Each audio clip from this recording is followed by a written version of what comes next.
तो last class तक जितने भी हमने पढ़ा था, लास्ट क्लास शायद मैंने आपको नेटिव विलन के बारे में बताया था।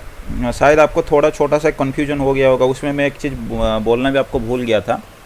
उसमें एग्जाम्पल में भी मैंने लिया था, ISL वाला बात आपसे कर रहा था, तो उसमें आप कंफ्यूज मत हो जाइएगा कि ISL में इसको यूज करना है या .1q के केस में इसको यूज करना है। एक्चुअली नेटिव विलन आपका सिर्फ .1q एनकैप्सुलेशन अगर यूज हो रहा है ना, तो उसी केस में आपका जो कॉन्सेप्ट है ना नेटिव विलन का, वो कॉन्सेप्ट आपका आता है। अगर आपका ISL जो है ना वो अगर यूज हो रहा है, तो उस केस में आपका नेटिव विलन जैसा कोई चीज़ नहीं होता है, आपका सारे विलन जो होते हैं वो टैग होके जाते हैं।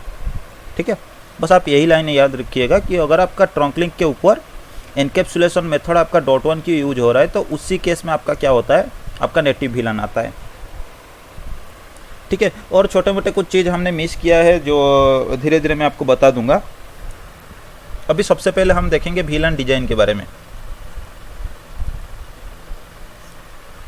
ठीक है, अभी विलन डिजाइन के बारे में हम जो बात करेंगे, विलन डिजाइन का मतलब क्या है यहाँ हम थोड़ा समझेंगे। मतलब ऐसा है कि अगर हमारे पास कोई नया नेटवर्क हम बनाने के लिए जा रहे हैं, तो उस नेटवर्क बनाने से पहले हमें कुछ डिसीजन लेना पड़ता है। मतलब जैसे VLAN इम्प्लीमेंट करने से पहले मेरे पास मल्टीपल स्विचेस है, VLAN इम्प्लीमेंट करने से पहले मेरे को कुछ डिसीजन लेना पड़ता है कि कहाँ पे कौन से वाला VLAN मैं कॉन्फ़िगर करूँगा, कौन से VLAN का यूजर कहाँ पे रहेगा, इस तरह का बात। जैसे VLAN बेसिकली हम किस लिए बनाते हैं, सबसे पहले जब भी हम कोई डिजाइन के लिए जाते हैं या फिर कोई भी किसी भी नेटवर्क के ऊपर अगर हम VLAN इम्प्लीमेंट करने के लिए जाते हैं ना, तो हम लोग क्या करते हैं कि कोई मान लो डेटा यूजर से, मतलब कोई सिंपल सा एम्प्लॉय है जो काम कर रहा है, उसके लिए हम क्या करते हैं, एक VLAN अलग सा दे देते हैं। जो आपके पास गेस्ट यूजर्स आते हैं, जो बाहर से घूमने के लिए आपके पास आते हैं, अगर वो वाईफाई वगैरह आपका यूज करते हैं, तो उनके लिए गेस्ट यूजर्स के लिए हम अलग सा वाईफाई दे देते हैं। जो मैनेजमेंट टीम होते हैं ना, जो भी, उनके लिए हम एक अलग सा दे देते हैं। और कुछ डेटा सेंटर वगैरह है तो उसके लिए स्पेसिफिक से हम अलग सा VLAN, इसी तरह का जब भी हम VLAN का पार्टीशन करते हैं, इसी तरह का हम पार्टीशन कर लेते हैं। या फिर हम ऐसा करते हैं, अगर हमारा ऑफिस मल्टीपल फ्लोर है हमारे ऑफिस में, तो हम ऐसा भी कर सकते हैं, हर फ्लोर को एक एक VLAN के अंदर हम रख लेंगे। मतलब फ्लोर नंबर 1 मतलब VLAN 1 का पार्ट है, फ्लोर नंबर 2 मतलब VLAN 2 का पूरा पार्ट बनेगा। तो इस तरह का भी हम कर सकते हैं। ये अपने ऊपर डिपेंड करता है कि किस तरह का हम VLAN जो है ना नंबरिंग करने जा रहे हैं। ठीक है, कौन से यूजर के लिए हम किस VLAN के अंदर रखेंगे। तो यहाँ पे VLAN डिजाइन मतलब अगर हम इसको देखेंगे ना, तो हमारे पास VLAन डिजाइन के हिसाब से 2 VLAN डिजाइन हमारे पास है। सबसे पहले है आपके पास है लोकल VLAN डिजाइन। ठीक है, लोकल VLAN डिजाइन मतलब आपका क्या है, मान लो मेरे पास कुछ स्विचेस है, 2 स्विचेस मेरे नेटवर्क में पड़ा है, एक स्विच 1 है और एक स्विच 2 है। स्विच 1 के साथ मेरा बहुत सारे यूजर्स कनेक्ट है, आप मान लो 100 यूजर्स कनेक्ट है। सॉरी, इतना यूजर्स तो एक स्विच में नहीं होगा। आप मान लो आपके पास 20 यूजर्स कनेक्ट है स्विच 1 में, और स्विच 2 में भी आपके पास 20 यूजर्स कनेक्ट है, इस तरह का आपके पास है। तो लोकल VLAN डिजाइन जब मैं करने के लिए जाऊंगा ना, तो मैं क्या करूंगा, ये स्विच के लिए जो भी जितने मेरे 20 यूजर्स है ना, सारे यूजर को मैं एक ही VLAN के अंदर रख लूँगा, VLAN 10 के अंदर रखूँगा। और इनको मैं क्या करूँगा, एक अलग सा VLAN के अंदर रखूँगा, VLAN 20 के अंदर, इस तरह का मैं करूँगा। लोकल डिजाइन मतलब हम किस लिए ये VLAN डिजाइन हम यूज करते हैं, मतलब जितने भी हम VLAN बना रहे हैं, सारे VLAN का यूजर, मेरे स्विच में जितने भी यूजर है, एक VLAN का जितने भी यूजर है वो उसी VLAN के लिए लिमिटेड रहेंगे। एक्चुअली हम ये किस लिए इम्प्लीमेंट करते हैं, आपको पता है, अगर कोई एक यूजर गलती से कोई ब्रॉडकास्ट मैसेज जनरेट करता है, या फिर किसी वजह से अननोन यूनिकास्ट के लिए भी हो सकता है, या फिर ब्रॉडकास्ट मैसेज के लिए, या फिर अननोन मल्टीकास्ट के लिए, किसी भी मैसेज के लिए आपके स्विच को अगर ज़रूरत पड़ता है ब्रॉडकास्ट करने के लिए, इसको ब्रॉडकास्ट में बोल रहा हूँ, लेकिन आप इसे ब्रॉडकास्ट मत समझना, रियल टाइम में इसे फ्लोडिंग बोलते हैं, ब्रॉडकास्ट नहीं। ठीक है, अगर आपके स्विच को सारे पोर्ट में फ्लोडिंग करने की ज़रूरत पड़ा, तो स्विच क्या करता है, उसी VLAN के जितने भी मेंबर्स है, उन मेंबर्स को वो क्या करता है, उसे फॉरवर्ड करता है। उसके साथ साथ आपके पास जो ट्रंक लिंक होता है ना, उससे भी वो डेटा को वो क्या करता है, आगे भेज देता है।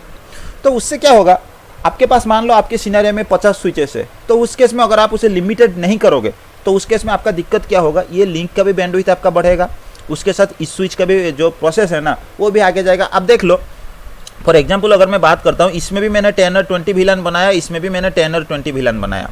ठीक है, लेकिन आप देखोगे कि ये वाला स्विच के ऊपर मेरा 20 नंबर VLAN के लिए कोई यूजर है नहीं, ये वाला स्विच के ऊपर 10 नंबर VLAN के लिए कोई यूजर है नहीं। तो उस केस में भी क्या होगा आपका, अगर मैं ट्रैफिक इस ट्रंक लिंक से आगे पास कराता हूं, तो क्या होगा, सबसे पहले तो ये जो आपका स्विच है, इसका प्रोसेस कल मैंने आपको बताया था, इसका प्रोसेस सबसे पहले यूज होगा, उसके बाद इस लिंक का बैंडविड्थ, फिर इस स्विच का भी प्रोसेस। क्योंकि इस स्विच को जब पता चलेगा कि ये VLAN 10 के लिए यूजर का ट्रैफिक आ रहा है और VLAN 10 का मेरे पास कोई मेंबर है नहीं, तब उसके बाद वो ड्रॉप करेगा, जो करेगा उसके बाद डिसीजन ले लेगा ना।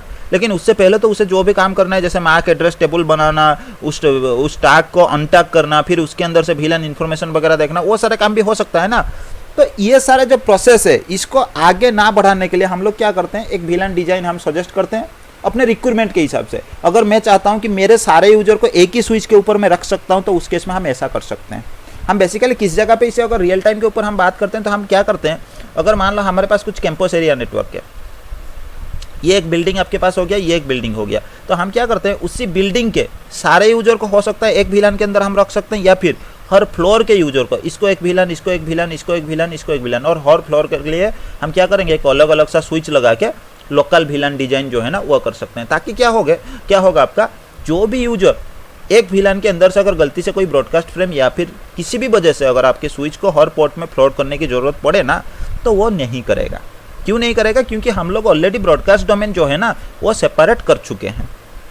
ठीक है, तो आपका बेसिकली आपको याद रखना है कि आपको एक्चुअली रियल टाइम में अगर आप काम करने के लिए जाते हो, तो उसमें अगर कोई आपको कुछ सजेस्ट कर रहा है और उस केस में आपको कोई कस्टमर आपको बता रहा है कि मेरे को लोकल विलन डिजाइन चाहिए, तो उसका मतलब आप यही समझना कि वो क्या चाहता है कि सारे यूजर को जो है ना, एक ही विलन का यूजर को एक ही स्विच के अंदर वो लिमिट करना चाहता है, उसी हिसाब से पूरे पार्टीशन जो है वो करना चाहता है। ठीक है, मैं इसका एक डेफिनेशन लिख लेता हूँ।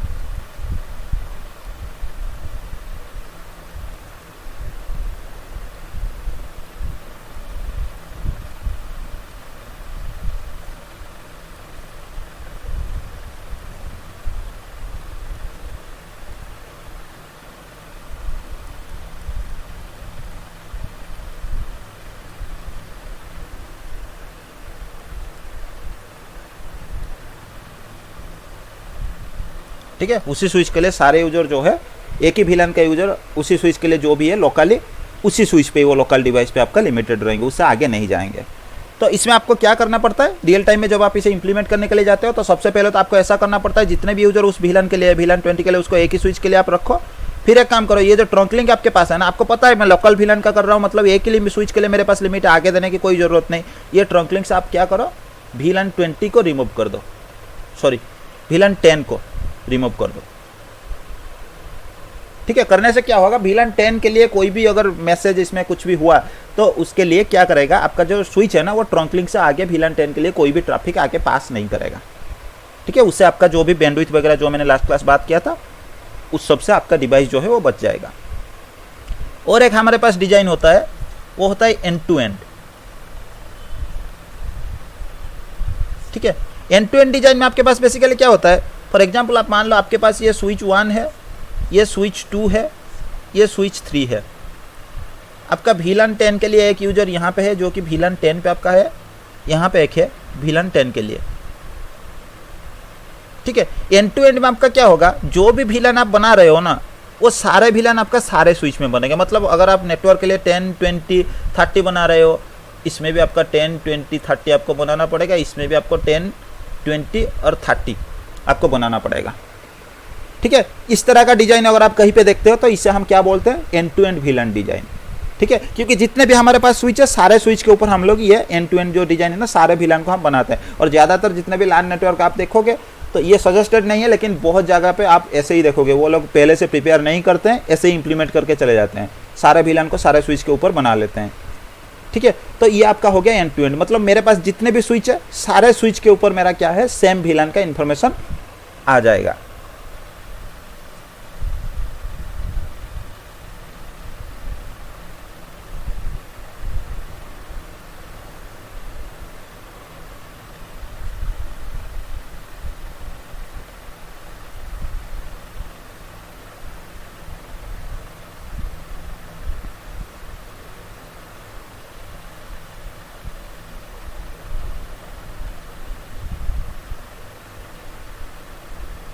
ठीक है, लेकिन इसमें आपका दिक्कत है, जो दिक्कत मैंने आपको बताया कि आपका ये जो डिवाइस का परफॉर्मेंस, जैसे मैंने प्रोसेस बढ़ेगा ये ट्रंक लिंक के ऊपर टैग अनटैग करने के लिए, और आपका जो लिंक का जो बैंडविड्थ है ना, वो भी आपका यूटिलाइज जो है वो ज़्यादा हो जाएगा एंड टू एंड डिजाइन के साथ। अगर आपके पास है, मतलब आप किस तरह के, जो अगर आप प्लान करने के लिए जा रहे हो तो आप किस तरह से प्लान करोगे। आपके पास ऐसा है कि फॉर एग्जांपल आप ले लो, आपके पास 3 फ्लोर है, 3 फ्लोर के लिए अगर आप जो VLAN का डिवाइड है ना, मान लो आप ऐसा सोच रहे हो कि फ्लोर 1 के लिए मैं VLAN 10 को रख लूँगा, सारे यूजर मेरे फ्लोर 1 पे ही रहेंगे। उसके बाद मैनेजमेंट के लिए मैंने VLAN 20 बनाया, उसके सारे यूजर फ्लोर नंबर 2 पे है, और कुछ दूसरे यूजर है जिनके लिए कोई स्टूडेंट वगैरह है पढ़ने के लिए आते हैं, उनके लिए मैं क्या कर रहा हूँ, सारे स्टूडेंट को फ्लोर 3 में मैं बिठा देता हूँ, तो उनके लिए VLAN 30 कर सकता हूँ। तो इस तरह का अगर आपके पास सिनेरियो है तभी आप जो लोकल VLAN डिजाइन है ना उसको सजेस्ट कर सकते हो, नहीं तो आप end to end VLAN design के लिए जा सकते हो। लेकिन एक चीज आप याद रखिएगा, अगर आप एंड टू एंड डिजाइन के लिए जा रहे हो तो कोई भी बीच में, मतलब यहाँ पे VLAN 10 के लिए एक यूजर है, यहाँ पे एक VLAN 10 के लिए, बीच में इस स्विच के साथ VLAN 10 का कोई यूजर नहीं है, लेकिन फिर भी इस स्विच में आपको VLAN 20 बनाना पड़ेगा, सॉरी VLAN 10 आपको बनाना पड़ेगा। अगर आप VLAN 10 नहीं बनाओगे तो ये स्विच आगे VLAN 10 के लिए कोई भी ट्रैफिक पास नहीं कराएगा, आपका दिक्कत हो जाएगा। ये VLAN 10 का यूजर इस यूजर के साथ कम्युनिकेट नहीं कर पाएगा। तो इसलिए आपको क्या करना पड़ेगा, जितने भी आपके पास डिवाइसेस है जो बीच में आपके रास्ते में आ रहे हैं, सारे डिवाइस के ऊपर आपको क्या करना पड़ेगा, सेम VLAN के इन्फॉर्मेशन को प्रोपोगेट करना पड़ेगा, या फिर आपको मैन्युअली क्रिएट करना पड़ेगा। और आपके एक्सेस लिंक के ऊपर उसका डिसएडवांटेजेस क्या है उसके ऊपर हम थोड़ा देख लेते हैं। मेरे को उस दिन बोल देना चाहिए था लेकिन मैं भूल गया था बताना।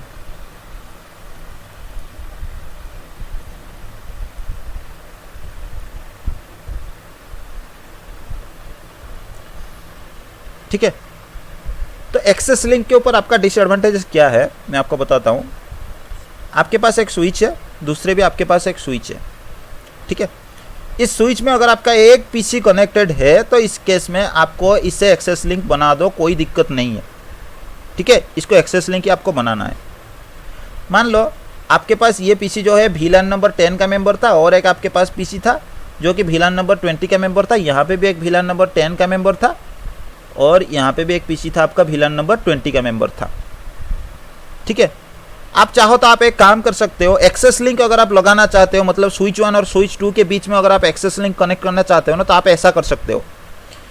VLAN 10 के लिए आप एक एक्सेस लिंक लगा दो, इस पोर्ट को भी VLAN 10 का मेंबर बना दो, इस पोर्ट को भी VLAN 10 का मेंबर बना दो, इसको VLAN 20 का बना दो, इसको VLAN 20 का बना दो, तो इससे भी आपका कम्युनिकेशन हो जाएगा, कोई दिक्कत नहीं। कैसे होगा देखो, ये जब भी ट्रैफिक भेजेगा VLAN 10 का यूजर, ए यूजर जब भी ट्रैफिक भेजेगा दूसरे VLAN 10 का यूजर के लिए ना, तो स्विच क्या करेगा, सारे एक्सेस पोर्ट पे भी ट्रैफिक भेज सकता है। अगर फ्लोडिंग करने की उसे जरूरत पड़े, अगर मैक एड्रेस टेबल में इंफॉर्मेशन है तो अलग बात है, यूनिकास्ट कर लेगा। अगर नहीं है तो स्विच क्या करता है, फ्लोट कर लेता है। तो वो क्या करता है, फ्लोट में उसके पास रूल है कि अगर मेरे पास कोई उसी VLAN के लिए जितना भी पोर्ट है उनके लिए मैं फ्लोट कर सकता हूँ, और मेरे पास अगर ट्रंक लिंक है तो उनमें मैं फ्लोट कर लूँगा। तो यहाँ पे VLAN 10 के लिए ट्रैफिक आ रहा है, तो ये क्या करेगा, इसी VLAN 10 वाले पोर्ट से भेज सकता है, और ये VLAN 10 वाले पोर्ट पे रिसीव करेगा, और ये भी आपके पास एक्सेस पोर्ट है, तो एक्सेस पोर्ट VLAN 10 पे ये रिसीव करेगा, करने के बाद ये भी इसके पास भेज सकता है। आराम से आपका कम्युनिकेशन हो जाएगा। VLAN 20 का यूजर जब भी कम्युनिकेशन करने की कोशिश करेगा ये वाला यूजर इसके साथ, तो क्या होगा, ये भी जब भी स्विच के पास ट्रैफिक भेजेगा, स्विच क्या करेगा, ये एक्सेस पोर्ट से एग्जिट करा देगा आगे, ये वाला क्या करेगा, VLAN 20 वाला एक्सेस पोर्ट पे ये एक्सेप्ट करेगा और इसके पास भेज देगा, आपका कम्युनिकेशन हो जाएगा। आप चाहो तो दो स्विच के बीच में एक्सेस लिंक लगा के भी आप कम्युनिकेशन करा सकते हो, लेकिन दिक्कत यहाँ पे ऐसा है, यहाँ पे आपके पास 2 VLAN सिर्फ आपने बनाया था 10 और 20, इसलिए आपने 2 एक्सेस लिंक लगा दी, ठीक है। 2 लिंक लगाना सही है, मैंने लगा दिया, लेकिन आपके पास मान लो और 5 आपने VLAN बना ली, या फिर आपने 50 VLAN टोटल बना दी, तो 50 VLAN के लिए आपको टोटल 50 एक्सेस लिंक की जरूरत पड़ेगा, किसके बीच में, ये 2 स्विच के बीच में, ठीक है। इसीलिए आप एक्सेस लिंक का ये एक डिसएडवांटेजेस आप मान सकते हो कि आप चाहो तो एक्सेस लिंक लगा के कम्युनिकेशन भी करा सकते हो, लेकिन आप ट्रंक लिंक बना लेना, ठीक है, क्योंकि आपको मल्टीपल लिंक की जरूरत नहीं पड़ेगा। हम एक ही लिंक कनेक्ट करके उस लिंक को ट्रंक लिंक बना के भी हम काम करा सकते हैं, सारे VLAN के लिए ट्रैफिक जो है पास करा सकते हैं। अगर आपके पास एक ही VLAN है, मतलब आपने कोई ज़्यादा VLAN नहीं बना, एक ही VLAN में आपका सारे यूजर है, मतलब स्विच 1 पे मैंने सिर्फ VLAN 10 बनाया, स्विच 2 पे मैंने सिर्फ VLAN 10 बनाया, तो उस जगह पे एक्सेस या ट्रंक कुछ भी मैं यूज कर सकता हूँ, क्योंकि मेरे पास सिर्फ एक ही VLAN है, ठीक है। ये छोटे मोटे चीज़ आपके पास आ गया। और आपके पास एक है कि VLAN को हम जब बनाते हैं ना, तो हम उसे स्टैटिकली भी बना सकते हैं और डायनामिकली भी हम बना सकते हैं, ठीक है। डायनामिक कैसे हम बनाएंगे वो हम जब VTP के बारे में पढ़ेंगे तो अभी हमको पता चलेगा। और ये जो VLAN हम जितने भी बना रहे हैं, और आपको मैं जितना प्रैक्टिकल वगैरह दिखा रहा हूँ, ये स्टैटिकली हम VLAN वगैरह बना रहे हैं, ठीक है। उसके बाद मैंने आपको एक बताया था, हम थोड़ा यूज देखेंगे, जो एक्सटेंडेड VLAN आपके पास है ना, उसका थोड़ा यूज हम देखेंगे।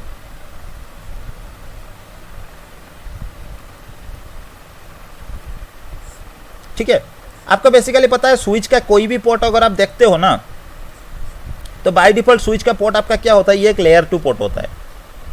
ठीक है, इसके पास कैपेबिलिटी होता है लेयर 2 मतलब डेटा लिंक लेयर तक जो भी फ्रेम का इंफॉर्मेशन है उस इंफॉर्मेशन को चेक करने के लिए, मतलब इंफॉर्मेशन को चेक कराने तक इसके पास कैपेबिलिटी होता है। आपको याद होगा जब हम किसी स्विच के इंटरफेस को आईपी दे रहे थे, मैं क्या कर रहा था, एक नो स्विच पोर्ट कमांड में चला रहा था। ठीक है, आपके पास क्या होता है बेसिकली, जो स्विच का इंटरफेस होता है ना, इस इंटरफेस में आपका ऑटोमेटिकली एक कमांड चला हुआ होता है, स्विच पोर्ट, ये कमांड आपका चला हुआ होता है ऑटोमेटिकली। इसीलिए आपका ये पोर्ट जो है ये लेयर 2 का पोर्ट होता है, ये लेयर 2 का कैपेबिलिटी, ये कमांड आपको आपके पोर्ट को क्या करता है, लेयर 2 का कैपेबिलिटी देता है। अगर मुझे इस पोर्ट पे आईपी एड्रेस असाइन करना है या फिर किसी लेयर 3 का काम कराना है, तो मेरे को क्या करना पड़ेगा, सबसे पहले हमें ध्यान देना पड़ता है ये स्विच पोर्ट वाले कमांड जो होता है ना, इस कमांड को हटाने की जरूरत पड़ता है। सबसे पहले मेरे को लेयर 2 का कैपेबिलिटी हटा के इस इंटरफेस को लेयर 3 का कैपेबिलिटी देना पड़ता है। इसलिए हम क्या करते हैं, सबसे पहले नो स्विच पोर्ट वाला कमांड चला लेते हैं, लेयर 2 का कैपेबिलिटी हट जाता है, फिर उसके बाद हम क्या करते हैं, लेयर 3 का जो भी कॉन्फ़िगरेशन आईपी एड्रेस वगैरह हम जो भी हमारे पास कमांड होता है वो कमांड हम क्या करते हैं, इस इंटरफेस पे कॉन्फ़िगर करते हैं। ठीक है, और आपको पता है अगर हम ब्रॉडकास्ट डोमेन के बारे में बात करते हैं ना, तो उस केस में क्या होता है, एक स्विच आपका एक ही ब्रॉडकास्ट डोमेन माना जाता है, ये टोटल स्विच आपका एक ब्रॉडकास्ट डोमेन माना जाता है। मतलब सारे पोर्ट, ये स्विच के जितने भी आपके पास ये स्विच का पोर्ट है ना, सारे पोर्ट आपका बाय डिफॉल्ट एक ही ब्रॉडकास्ट डोमेन के अंदर आते हैं। ठीक है, लेकिन आपको पता है अगर हम लेयर 3 के बारे में बात करते हैं ना, तो लेयर 3 आपका क्या होता है, एक लेयर 3 इंटरफेस आपका एक अलग सा ब्रॉडकास्ट डोमेन होता है। मैं इसको लिख लेता हूं,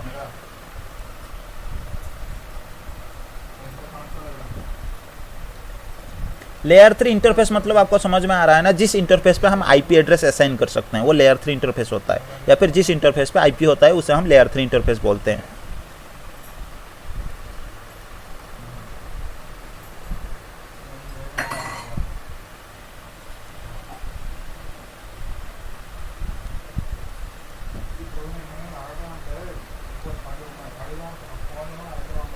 ठीक है, आपका हर एक लेयर 3 इंटरफेस आपका क्या होता है, एक अलग सा ब्रॉडकास्ट डोमेन होता है।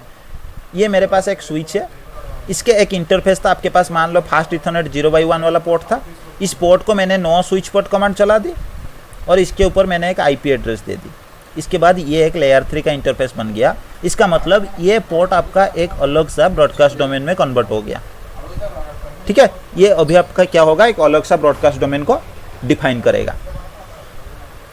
तो उसमें आपका एक्चुअली क्या होता है, जब भी हम किसी इंटरफेस को, स्विच की किसी भी इंटरफेस को अगर हम नो स्विच पोर्ट कमांड चला लेते हैं तो वो अलग सा कैसे बन जाता है। मतलब आपको मैंने एक चीज़ बताया, बाय डिफॉल्ट आपने स्विच पे कोई VLAN नहीं बनाया तो आपके पास एक VLAN डिफॉल्ट VLAN होता है, VLAN नंबर 1, और आपके सारे पोर्ट उस VLAN का मेंबर होते हैं। इसलिए आपका स्विच जो है ना वो एक ब्रॉडकास्ट डोमेन आपका कहा जाता है, सारे पोर्ट एक ही VLAN के अंदर होते हैं। तो अभी हम क्या करेंगे, जब भी किसी पोर्ट को अगर मैं लेयर 3 इंटरफेस बना देता हूँ तो उस केस में आपका क्या होगा। ठीक है, तो वो अलग सा ब्रॉडकास्ट डोमेन कैसे बन जाएगा, क्योंकि उसको तो मैं किसी दूसरे VLAN के साथ असाइन नहीं करा रहा हूँ ना, तो ब्रॉडकास्ट डोमेन कैसे डिफाइन हो गया, मतलब अलग सा कैसे हो गया। आपका बेसिकली क्या होता है,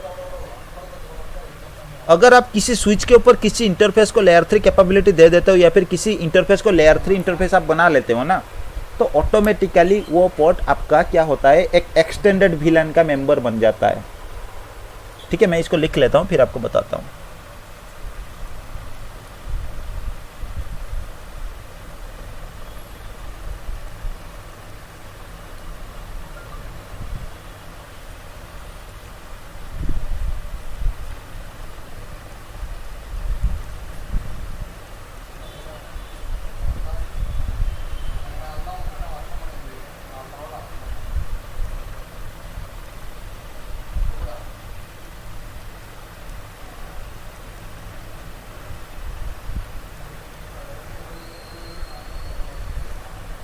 ठीक है, आपका क्या होता है, जब भी आप किसी इंटरफेस को एक लेयर 3 इंटरफेस बना लेते हो तो वो क्या होता है, आपका एक एक्सटेंडेड VLAN का मेंबर बन जाता है ऑटोमेटिकली। मतलब इस इंटरफेस को अगर मैं कोई लेयर 3 इंटरफेस बना लेता हूँ, नो स्विच पोर्ट कमांड चलाते ही ये इंटरफेस क्या होता है, 1006 VLAN से लेके 4094 तक कोई भी एक VLAN का ये ऑटोमेटिकली मेंबर बन जाता है। हालांकि स्टार्टिंग होता है 1006 से, अगर आपने इस VLAN को बनाया नहीं तो ऑटोमेटिकली आपका क्या होता है, 1006 वाला VLAN बन के ये क्या होता है, आपका 1006 वाले VLAN का पार्ट बन जाता है ऑटोमेटिकली।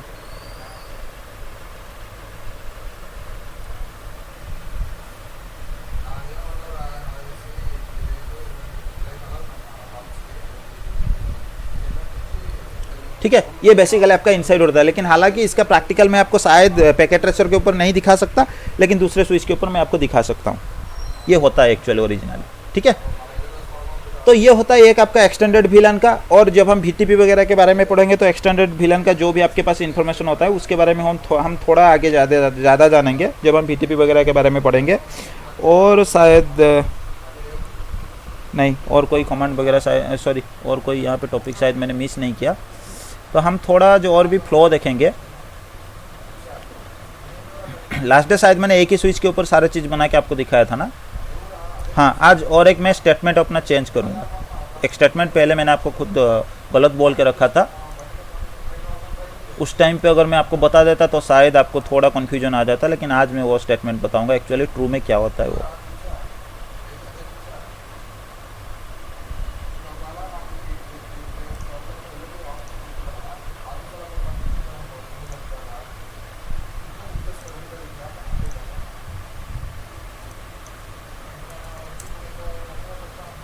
ठीक है, आपका ऐसा था, ये स्विच 1, ये आपका स्विच 2, ये PC A और ये PC B, और यहाँ पे आपका ये है PC C और ये है PC D। ये VLAN आपके पास 10 का मेंबर है, ये VLAN 20 का मेंबर है, ये VLAN 10 का मेंबर है, ये VLAN 20 का मेंबर है। स्विच क्या करता है, जब भी इसके पास कोई भी ट्रैफिक किसी भी पोर्ट पे रिसीव होता है, मतलब कोई भी फ्रेम अगर रिसीव हो जाता है, रिसीव होते ही सबसे पहले स्विच क्या करता है, आपका मैक एड्रेस टेबल बनाता है। ठीक है, सेम चीज़ मैं रिपीट कर रहा हूँ। तो उसमें क्या है, सबसे पहले वो VLAN का इन्फॉर्मेशन रखता है, फिर उसके बाद मैक एड्रेस, फिर डायनामिकली या स्टैटिकली लर्न हुआ है, फिर उसके बाद जो भी पोर्ट पे वो रिसीव हुआ है। ये मान लो इसका पोर्ट नंबर था फास्ट इथरनेट 0/0, ये भी पोर्ट नंबर था फास्ट इथरनेट 0/0। ठीक है, आपका बेसिकली ये ट्रंक लिंक था। तो ट्रंक लिंक आपका क्या होता है, सारे VLAN का मेंबर होता है। ठीक है, मान लो ये A वाला यूजर कोशिश किया था कम्युनिकेट करने के लिए C वाले यूजर के साथ, जो कि सेम VLAN के अंदर है, लेकिन कुछ रिमोट डिवाइस पे है, मतलब किसी दूसरे डिवाइस के ऊपर है, दूसरे स्विच के ऊपर वो अवेलेबल है। तो इसने कुछ पैकेट भेजा आगे स्विच 2 के पास, स्विच 2 के पास आ गया, तो डेस्टिनेशन उसमें था A, डेस्टिनेशन था C। ठीक है, तो डेस्टिनेशन C के बारे में स्विच 2 को पता नहीं था, उसने क्या किया, उस इन्फॉर्मेशन को आगे ट्रंक लिंक से पास करा दी। अभी ये आ गया फास्ट इथरनेट 0/0, स्विच 1 के फास्ट इथरनेट 0/0 पे रिसीव हुआ। अभी सबसे पहले रिसीव होते ही स्विच 1 क्या करेगा, अभी एक मैक एड्रेस टेबल में एंट्री बनाएगा। अभी स्विच 1 क्या करता है, सबसे पहले एंट्री बनाने से पहले भी, जैसे कि ये ट्रंक लिंक पे रिसीव हुआ है, तो उसे वो अनटैग कर लेता है। मतलब जो टैग यहाँ से लग के आया था ना, जो भी ट्रैफिक टैग लग के आया था आगे, उस टैग को ये अनटैग कर लेता है। और सबसे पहले VLAN आइडेंटिफायर वाला जो फील्ड होता है ना, उस फील्ड को वो चेक करता है। और VLAN आइडेंटिफायर में इसे इन्फॉर्मेशन मिला कि ये VLAN 10 के लिए था। ठीक है, तो सबसे पहले ये क्या करेगा, यहाँ पे VLAN नंबर 10 मेंशन कर देगा। उसके बाद सोर्स मैक एड्रेस देखेगा, सोर्स मैक एड्रेस A था, उसने लगा दिया, डायनामिकली लर्न हो रहा है। उसके बाद पोर्ट नंबर फास्ट इथरनेट 0/0 पे लर्न हो रहा है, ऐसा करेगा।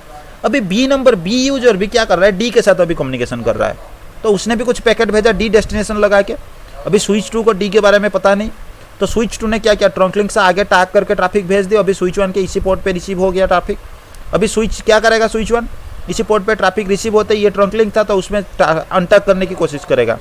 अनटैग करने के बाद जो .1q का हेडर होगा, उसके अंदर से उसे VLAN आइडेंटिफायर फील्ड मिलेगा। उस फील्ड से उसे पता चलेगा कि ये जो ट्रैफिक आ रहा है उसमें VLAN आइडेंटिफायर में क्या इन्फॉर्मेशन था, 20 वाला VLAN का इन्फॉर्मेशन था। तो यहाँ पे भी वो 20 के लिए ट्रैफिक 20 के लिए VLAN इन्फॉर्मेशन मेंशन कर लेगा। सोर्स मैक एड्रेस देखेगा, B ने भेजा है तो B लिख लेगा। इसके बाद डायनामिकली लर्न हो रहा है, फास्ट इथरनेट 0/0 सेम पोर्ट पे रिसीव हो रहा है। तो इससे पहले जब भी मैं आपको बता रहा था, मैंने आपको बताया था कि ट्रंक लिंक पे अगर कोई ट्रैफिक रिसीव होता है और स्विच अगर उसके लिए बनाता है मैक एड्रेस टेबल, तो उस जगह पे मैं आपको क्या कर रहा था, मैं ऑल बता के ऐसे वाला मार्क यूज करता था VLAN के इन्फॉर्मेशन की जगह, ताकि उस टाइम में मैं आपको कंफ्यूज नहीं करना चाहता था। अगर मैं उस टाइम में कोई एंट्री वगैरह आपको दिखा के अगर कंफ्यूज कर देता, तो आप इस जगह पे भी कंफ्यूज हो जाते कि आपने बताया था वो क्या होता है, ट्रंक लिंक सारे VLAN का पार्ट होता है, लेकिन यहाँ पे VLAN 10 का इन्फॉर्मेशन कैसे आ गया, क्या आ गया। लेकिन ऐसा होता है कि VLAN ट्रंक लिंक पे जब भी कोई ट्रैफिक आपका रिसीव होता है तो ट्रंक लिंक के मतलब रिसीव होते ही अनटैग पहले वो कर लेता है। अनटैग में जो VLAN आइडेंटिफायर में जो भी इंफॉर्मेशन VLAN का होता है उसी को लेके वो क्या करता है, आपका मैक एड्रेस टेबल में VLAN का इन्फॉर्मेशन को अपडेट करता है। और बाकी जितने भी इन्फॉर्मेशन आपको जैसे एक्सेस पोर्ट के लिए होता है उसी की तरह ही आपका होता है जितने भी सारे इन्फॉर्मेशन, और पोर्ट नंबर आपका उस जगह पे ट्रंक लिंक का सेम होता है क्योंकि एक ही लिंक पे आपका मल्टीपल VLAN के लिए ट्रैफिक रिसीव होता है इसीलिए। ठीक है, तो आज बेसिकली हम क्या करेंगे, पैकेट ट्रेसर में 2 डिवाइस लगाएंगे और लगा के कुछ देखेंगे।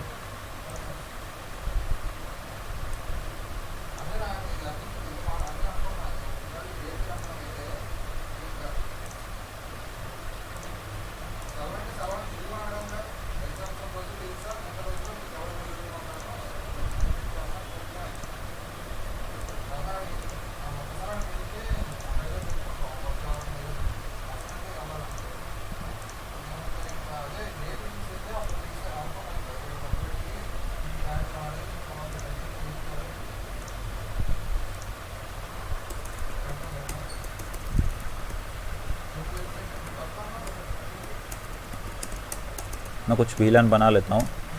हाँ, आप जब भी VLAN बनाने की कोशिश करते हो ना तो VLAN कमांड चलाने के बाद आप अगर multiple VLAN at a time बनाना चाहते हो तो आप बना सकते हो। जैसे VLAN नंबर 10, 20, 30, 40, 50 और उसके बाद मैं क्या चाहता हूँ 62 लेके 100 भी मैं बनाना चाहता हूँ, सॉरी 62 लेके 65, तो ऐसे भी मैं मेंशन कर सकता हूँ। ये कमांड अगर मैं चला लेता हूँ तो मेरे स्विच पर भी क्या होगा, 10 नंबर वाला VLAN बन जाएगा, 20 बनेगा, 30 बनेगा, 40 बनेगा, 50 बनेगा, 60, 61, 62, 63, 65 ये VLAN बन जाएगा। लेकिन ये कमांड आपका पैकेट ट्रेसर पे नहीं चलेगा। ठीक है, लेकिन रियल टाइम में आप चला सकते हो। लेकिन एक बात यहाँ पे है, अगर आप ये वाला कमांड चलाते हो उसके बाद आप नेम वगैरह कुछ नहीं डाल सकते। हर एक VLAN का इन्फॉर्मेशन डालने के लिए आपको जो भी नेम वगैरह डालना है ना किसी VLAN के लिए, तो फिर आपको उस VLAN के लिए जो कमांड होता है वो चला के उसके अंदर जाके आपको डालना पड़ता है। ठीक है,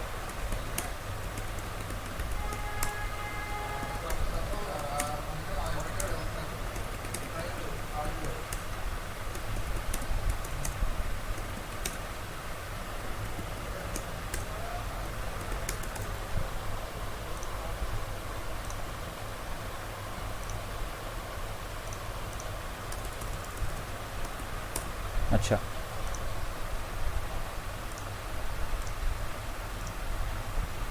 इसकी सबसे पहले ये जो फास्ट इथरनेट वाला पोर्ट है ना, इस पोर्ट को मैं ट्रंक पोर्ट बना देता हूँ।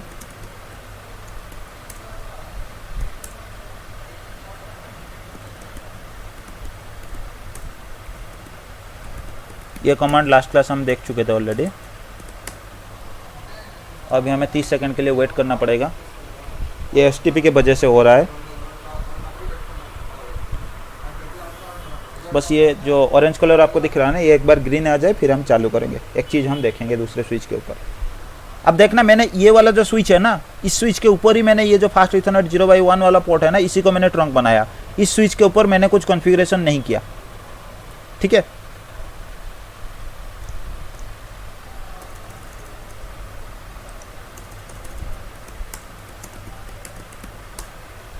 फिर भी अब देखो मैंने इसमें कुछ कॉन्फ़िगरेशन नहीं किया। स्विच 2 पे मैंने कुछ कॉन्फ़िगरेशन नहीं किया, फिर भी मेरा फास्ट इथरनेट 0x1 जो है ना वो मेरा ट्रंक पोर्ट बन गया। मैंने क्या किया, स्विच 1 पे मैं चला गया, स्विच 1 का जो इंटरफेस है ना फास्ट इथरनेट 0x1 उसी को मैंने ट्रंक बनाया। लेकिन मेरा स्विच 2 पे भी वो जो इंटरफेस था वो ऑटोमेटिकली ट्रंकिंग बन गया। लेकिन एक चीज़ यहाँ पे डिफरेंस आपको देखने को मिलेगा, इसमें मैंने जो पोर्ट बनाया ना, ट्रंक पोर्ट मैंने जो बनाया, तो आप स्टेटस में देखना यहाँ पे ट्रंकिंग लिख रहा है। मतलब ये ट्रंक की तरह काम कर रहा है, इसलिए वो लिख रहा है। मतलब ट्रंकिंग मतलब हमने मैनुअली इसे ट्रंक बनाया और एज ए ट्रंक वो काम कर रहा है। यहाँ पे मोड आप देख सकते हो, ऑन मोड आपको दिखा रहा है, उसके बाद ये ट्रंकिंग आपको दिखा रहा है। मतलब मैनुअली हमने ट्रंक कॉन्फ़िगर किया और ये ट्रंक की तरह काम कर रहा है। लेकिन स्विच 2 के ऊपर अगर हम चले जाते हैं तो आप देख लेना यहाँ पे मोड आपका ऑटो दिखा रहा है। मतलब मैनुअली हमने कुछ कॉन्फ़िगर नहीं किया, इसने ऑटोमेटिकली खुद को कर लिया है।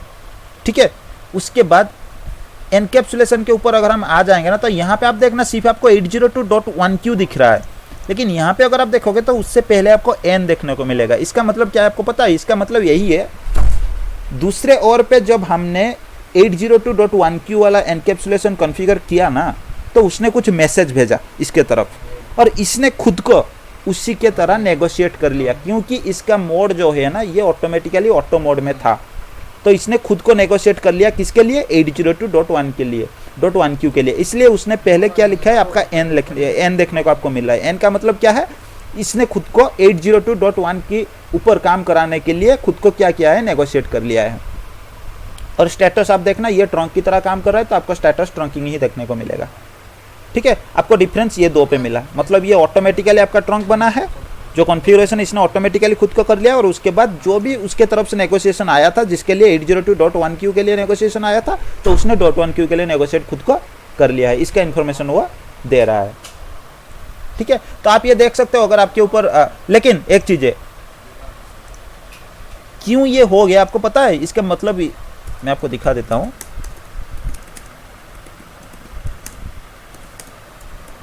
आप यहां पे देखो, फास्ट इथरनेट 0/1 नहीं था ना,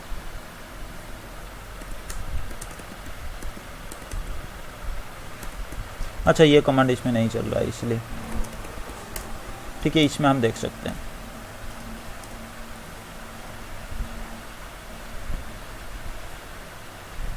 ठीक है, आप देख सकते हो इसमें इंटरफेस फास्ट इथरनेट 0/1 के लिए आपने कुछ कॉन्फ़िगरेशन नहीं किया, कुछ भी कॉन्फ़िगरेशन इसमें नहीं है।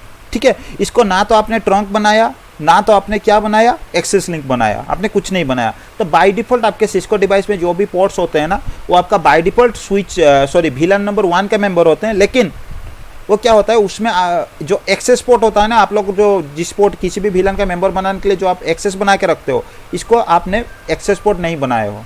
ठीक है, मतलब ये ऑटोमेटिकली एक्सेस पोर्ट नहीं बनता है। इसका मोड हमेशा क्या होता है, आपका ऑटो होता है बाय डिफ़ॉल्ट। आपको दो मोड मैंने आपको बताया था, एक आपके पास है एक्सेस मोड पोर्ट के लिए और एक ट्रंक मोड है, और बाय डिफ़ॉल्ट आपके डिवाइस में एक ऑटो मोड में ऑलरेडी पहले से आपका डिवाइस का जो पोर्ट्स होते हैं ना, वो ऑलरेडी पड़े हुए होते हैं, जो कि आपका ऑटो मोड होता है। ऑटो मोड मतलब ये क्या होता है, ये ऑटोमेटिकली खुद को नेगोशिएट कर लेते हैं। ठीक है, हम यहाँ पे थोड़ा और चेंज करके देखेंगे। ये ट्रंक लिंक के लिए हमने चेंज करके देखा।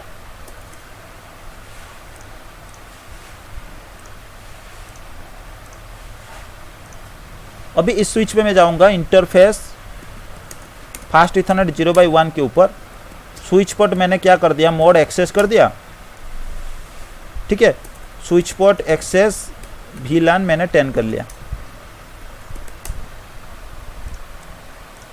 अभी स्विच 2 के ऊपर मैं जाऊंगा,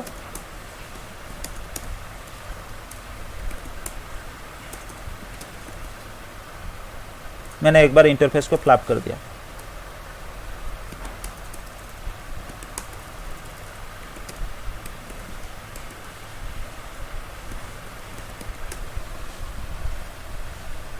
अरे वो पहले का इन्फॉर्मेशन शायद रख लिया है अभी तक।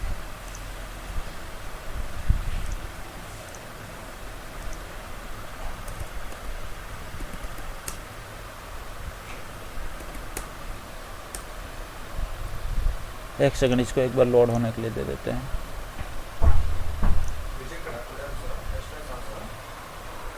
कंप्लीटेड ना? Total 700 I think, not work. 30 no, you can go to 308.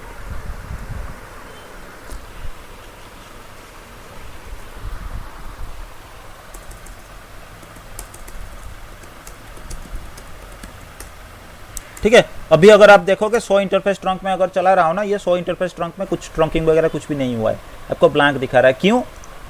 क्योंकि पहली बार मैंने जब किया था, ये जो सामने वाला पोर्ट आपके पास फास्ट इथरनेट 0/1 है ना, इसको मैंने ट्रंक बनाया था। इसने ट्रंक पोर्ट बनते ही ये जो फास्ट स्विच का फास्ट इथरनेट 0/1 पोर्ट क्या था, एक नेगोशिएशन मैसेज दे दिया था आगे अपने ट्रंक का इन्फॉर्मेशन के साथ। और ये स्विच 2 को जब भी उसके बारे में पता चला था, ये वाला फास्ट इथरनेट 0/1 पे कोई ट्रंकिंग का नेगोशिएशन मैसेज मेरे को दे रहा है, तो उसने उस नेगोशिएशन मैसेज से उसको पता चला कि ये .1q का एनकैप्सुलेशन यूज कर रहा है और ट्रंक बना है, इसलिए उसने खुद को ट्रंक बना लिया था ऑटोमेटिकली। लेकिन इस केस में, दूसरी वाले केस में जब हम अभी कॉन्फ़िगर किया ना, तो स्विच 1 को मैंने क्या किया, फास्ट इथरनेट 0/1 पोर्ट को मैंने एक्सेस पोर्ट बना दिया, इसलिए उसने आगे एक्सेस पोर्ट का नेगोशिएशन मैसेज भेजा होगा VLAN 10 के लिए, इसलिए उसने खुद को क्या किया, ट्रंक पोर्ट वगैरह कुछ भी नहीं बनाया। ठीक है, और यहाँ पे आप एक मैसेज देख लो, ये नेटिव VLAN मिसमैच का मैसेज आपको दे रहा है।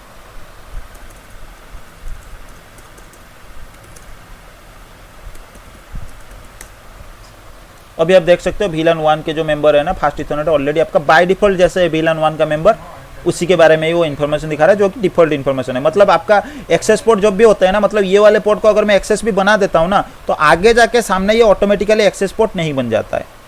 ठीक है, सिर्फ ट्रंक के केस में आपका नेगोशिएशन हो जाता है, लेकिन एक्सेस पोर्ट के केस में आपका नेगोशिएशन नहीं होता। ट्रंक के केस में क्यों हो जाता है नेगोशिएशन, जब डीटीपी हम पढ़ेंगे ना, तो अभी हम थोड़ा उसके बारे में देखेंगे। ठीक है, अभी जो दूसरे वाला कॉन्फ़िगरेशन मैंने किया, मैंने आपको बस मेरा इरादा था आपको ये वाला मैसेज दिखाने के लिए, जो अभी के लिए आप देख सकते हो ये वाला मैसेज।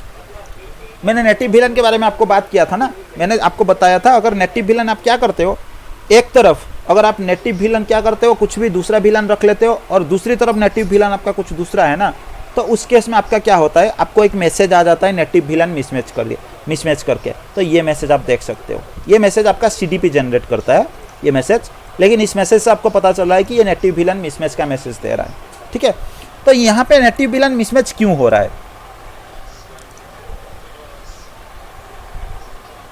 ठीक है,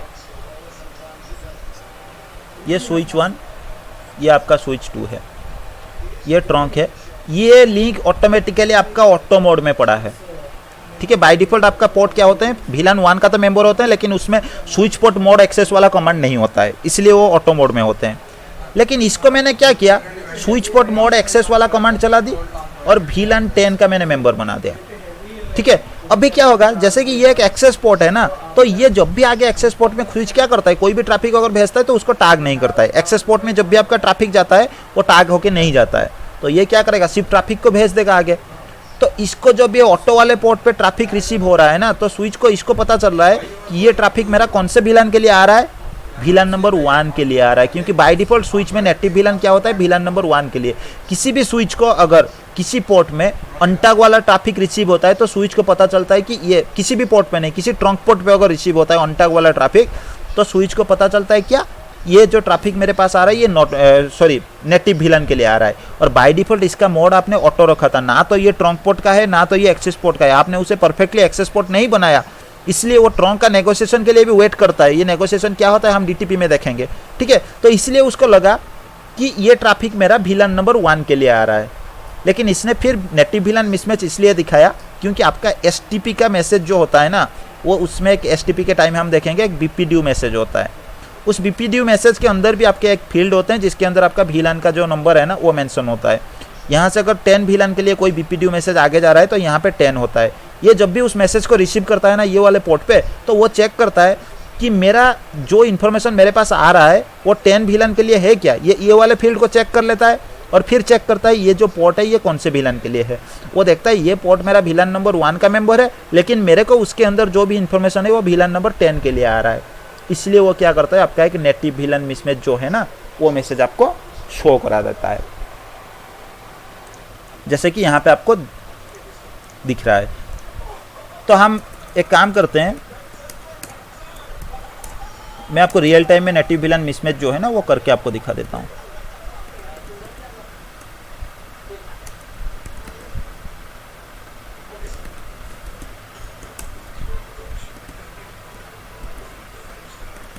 ठीक है, इसको भी मैंने ट्रंक बना दिया और दूसरी तरफ मेरा ट्रंक बन गया होगा। तो इसमें मैं क्या करता हूँ, एक नेटिव VLAN बना लेता हूँ, स्विच पर ट्रंक नेटिव VLAN, मैं इस तरफ 10 बना लेता हूँ। 30 सेकंड के बाद यहाँ पे भी आपको दिख जाएगा।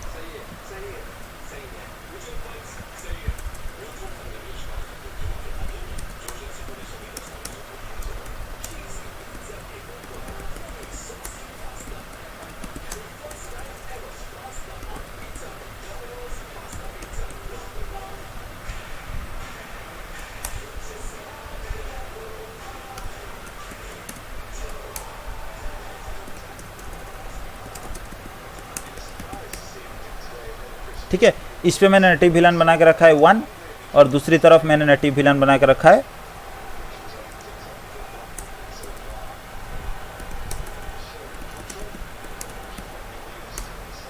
ठीक है, यहाँ पे मैंने नेटिव VLAN 10 बना के रखा है। मैं एक बार इसको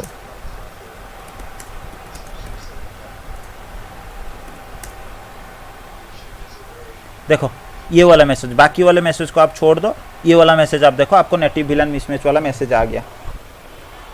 ठीक है, अगर दूसरी तरफ भी अगर आप कुछ नेटिव विलन अगर चेंजेस कर लेते हो उसमें, तो नेटिव विलन मिसमैच का मैसेज होता है, लेकिन ये मैसेज बेसिकली आपको सीडीपी शो कराता है कि नेटिव विलन मिसमैच, ये सीडीपी आप देख सकते हो, सीडीपी आपको शो कराता है, लेकिन एसटीपी के वजह से ये होता है। ठीक है, अगर देखो मैं यहाँ पे अगर एक काम करता हूँ, एसटीपी अगर डिसेबल कर देता हूँ ना,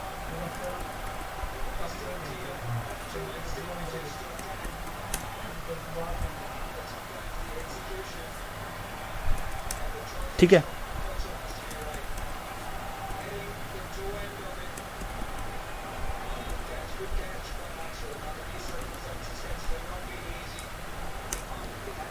ठीक है, मैं दोनों तरफ क्या करता हूँ, स्पैनिंग ट्री को डिसेबल कर लेता हूँ।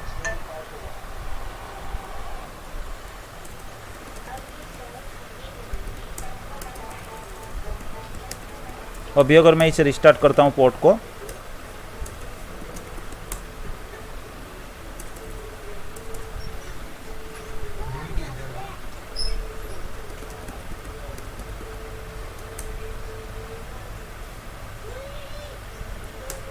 इसमें फिर भी आ रहा है, लेकिन नहीं आना चाहिए।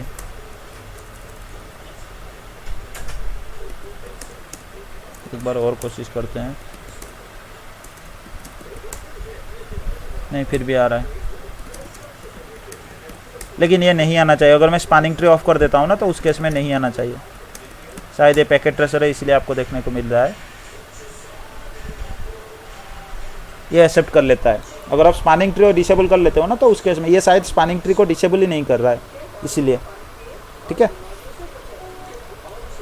तो ये थोड़ा आपका नेटिव विलन मिसमैच के लिए ये आपको रियल टाइम सिनेरियो में भी देखने को मिल सकता है। हाँ, और एक चीज़ था,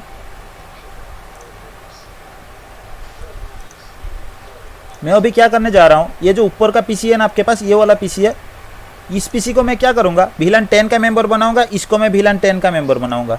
ये डाउन वाले जो दो पीसी है ना, इनको मैं VLAN 20 का मेंबर बनाऊंगा। और यहाँ पे आपको जैसे कि पता है, मैंने ऑलरेडी VLAN बना के रखा है।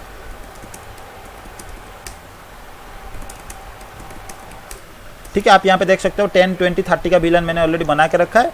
और ये जो पीसी मेरा कनेक्ट है, ऊपर वाला पीसी, ये फास्ट इथरनेट 0/2 पे कनेक्ट है। तो मैं एक काम करूँगा,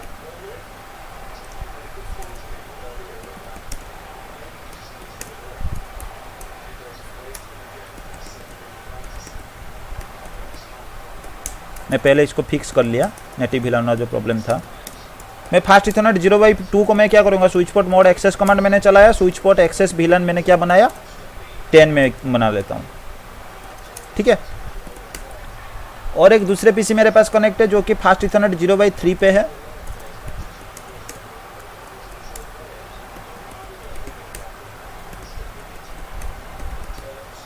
VLAN 20 का मैंने इसे मेंबर बना लिया। अभी मैं क्या कर रहा हूँ, दूसरे स्विच पे भी जाता हूँ, उसमें भी दो पीसी मेरे पास है, उनको भी मैं ऐसे ही कर लेता हूँ।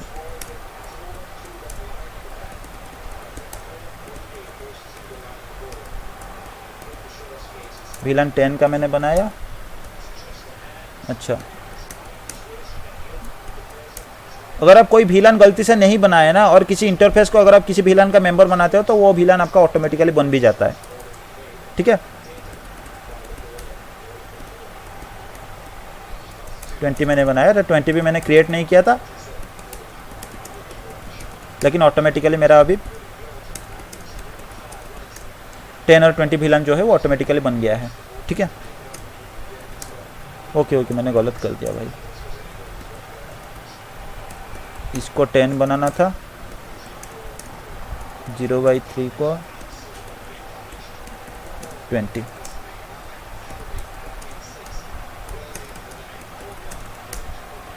ठीक है, अभी मेरा हो गया। अभी मैं क्या करूंगा, इन पीसी को मैं आईपी दे दूंगा, आईपी देके इनके बीच में एक कम्युनिकेशन करा के बस मैं चेक करूंगा। VLAN 10 के जितने पीसी है उनको मैं क्या करूंगा, इसको मैं 10 वाला आईपी दे देता हूं, और VLAN 20 का जो पीसी है उनको मैं क्या करता हूं, 20 में से कोई आईपी दे देता हूं। 20.10 मैंने दे दिया। ठीक है, इस तरफ भी जो VLAN 10 का पीसी है उसको मैं क्या करता हूँ, एक आईपी में दे देता हूँ।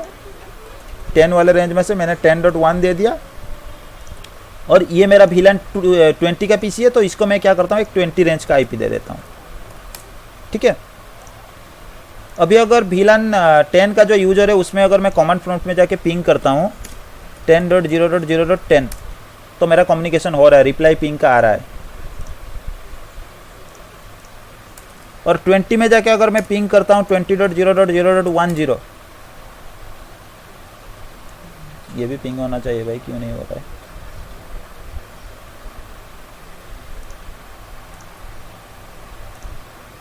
आईपी तो कॉन्फ़िगर है।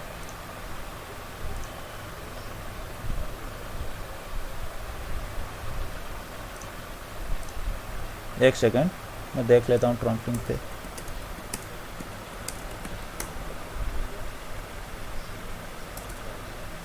ठीक है,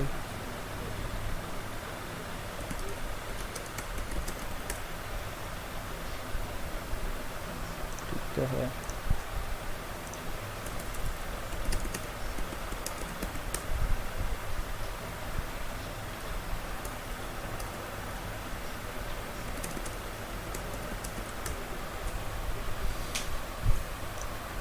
वो तो जाना चाहिए, क्यों नहीं हो रहा है? मैंने आईपी क्या दे दिया?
चलो, शायद ये पैकेट ट्रेसर है ना, कभी कभी ये क्या करता है, कुछ बग दे देता है, इसके वजह से शायद कोई दिक्कत होगा।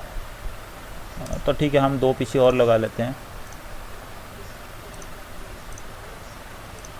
मैं बस एक आउटपुट आपको दिखाना चाहता हूँ, वो जो मार्केट एड्रेस टेबल का मैंने बताया ना, वो वाला। ये फास्ट इथरनेट 0/4 है ना।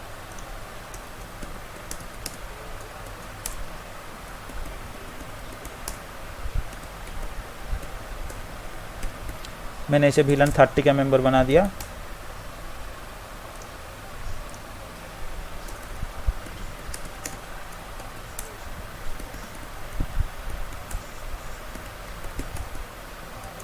ठीक है, इसको भी मैंने VLAN 30 का मेंबर बना दिया।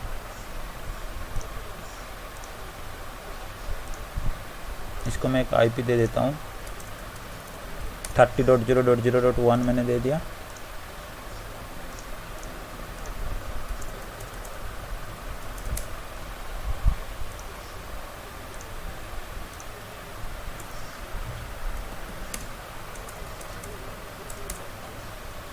यार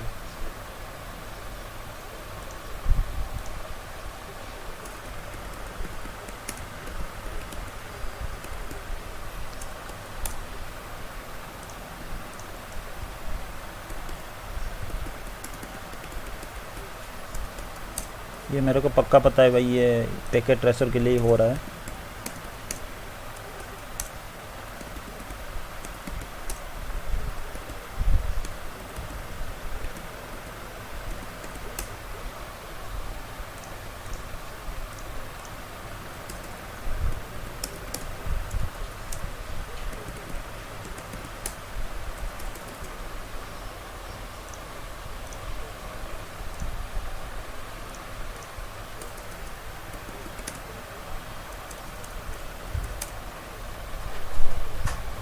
चलो कोई दिक्कत नहीं, मैं आपको दिखा देता हूँ। ये पैकेट ट्रेसर के लिए ये दिक्कत हो रहा है, ज़्यादा टाइम नहीं है, इसलिए मैं आपको दिखा देता हूँ।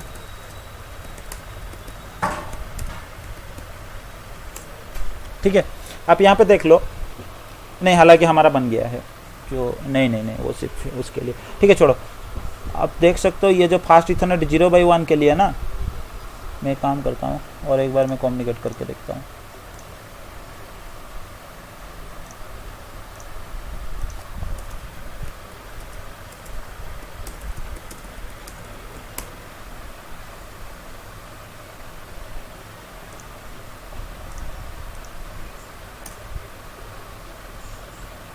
अरे पूरा कम्युनिकेशन बंद हो गया।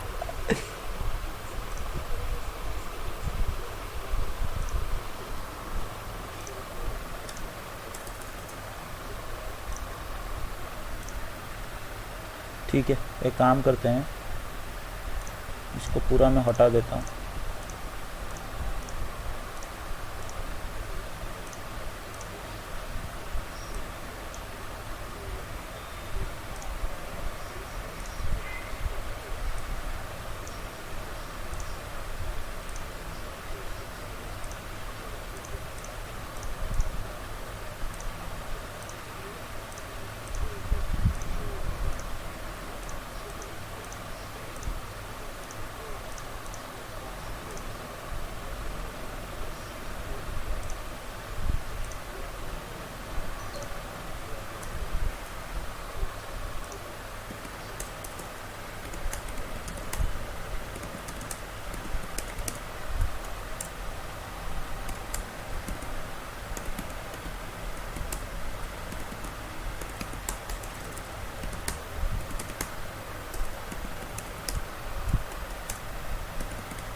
ठीक है, स्विच ऑन का हो गया, स्विच टू पे कर लेते हैं।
ठीक है, यहाँ से मेरा 10 के लिए भी कम्युनिकेशन हो रहा है, 20 के लिए भी हो रहा है, दोनों के लिए। ठीक है, वो पैकेट ट्रेसर में कभी कभी क्या है ना, आप अगर ज़्यादा कमांड चला लेते हो ना जल्दी जल्दी में, वो बग दे देता है।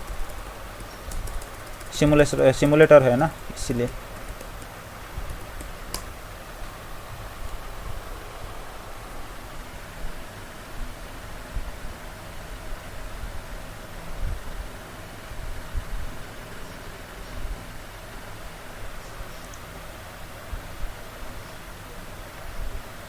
इनका भी कम्युनिकेशन हुआ था ना।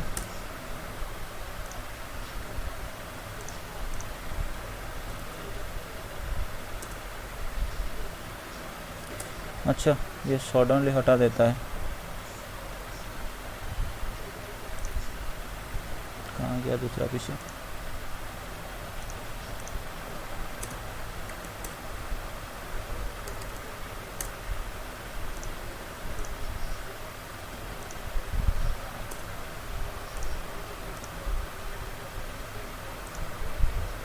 ठीक है, ये वाला आउटपुट अभी आप देख लो, यही मैं दिखाना आपको चाहता था।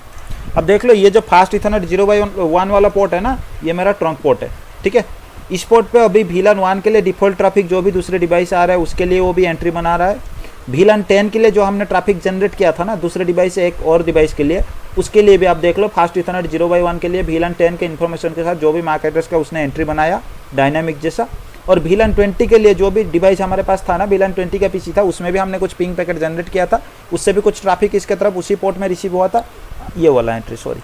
तो यहाँ पे भी आप देख सकते हो कि VLAN 20 के लिए भी उसने क्या किया, सेम पोर्ट के लिए मल्टीपल VLAN का जो अब उसके पास मैक एड्रेस का इन्फॉर्मेशन आ रहा है ना, उसके ऊपर वो क्या कर रहा है, मैक एड्रेस टेबल पे एंट्री बना रहा है। यही चीज़ मैं आपको बस दिखाना चाह रहा था। ठीक है, तो एक ट्रंक पोर्ट के लिए अगर हमारे पास मल्टीपल VLAN के लिए इन्फॉर्मेशन आगे वाले डिवाइस से आ रहा है, तो उस केस में जैसे मैंने आपको बताया, अनटैग करने के टाइम जो उसको VLAN आइडेंटिफायर का इन्फॉर्मेशन मिलता है ना, उसी इन्फॉर्मेशन से वो क्या करता है, ये जो VLAN वाला फील्ड है ना, इस फील्ड को फिल कर देता है।